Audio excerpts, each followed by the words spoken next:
Hello, welcome to my channel. आज हम लोग जानेंगे केल्विन साइकिल के बारे में। मेल्विन केल्विन ने डार्क रिएक्शन फोटोसिंथेसिस के डार्क रिएक्शन के बारे में रिसर्च किया और उन्होंने देखा कि कार्बन फिक्सेशन का काम एक साइक्लिक वे में होता है, जिसे उन्होंने नाम दिया केल्विन साइकिल का। केल्विन साइकिल 4 स्टेप में होता है। पहला होता है carbon fixation, second reduction, third is carbohydrate formation and fourth is regeneration.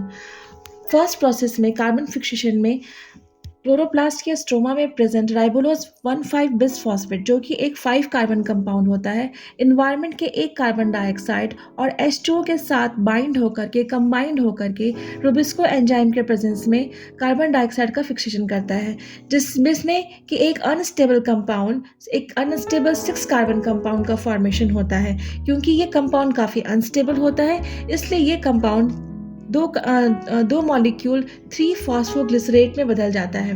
क्योंकि ये जो अनस्टेबल कंपाउंड होता है वो 6 कार्बन कंपाउंड का होता है और वो डिवाइड होता है दो मॉलिक्यूल्स के 3 फॉस्फोग्लिसरेट में। इसे पीजीए भी कहा जाता है।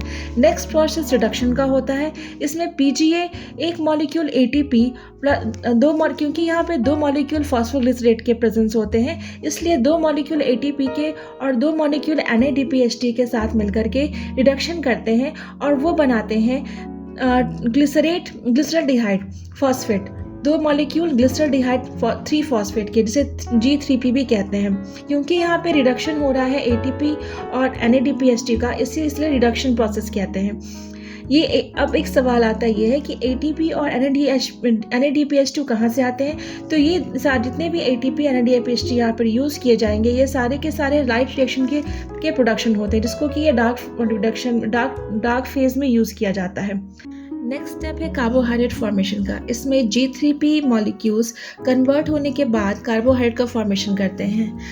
कुछ G3P मॉलिक्यूल्स आगे regeneration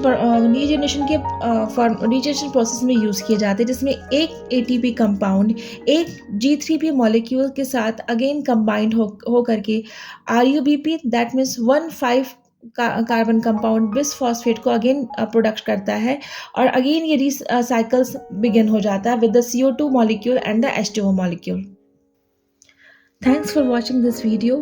Please like, share and subscribe to my channel, and if you want to know more, please comment.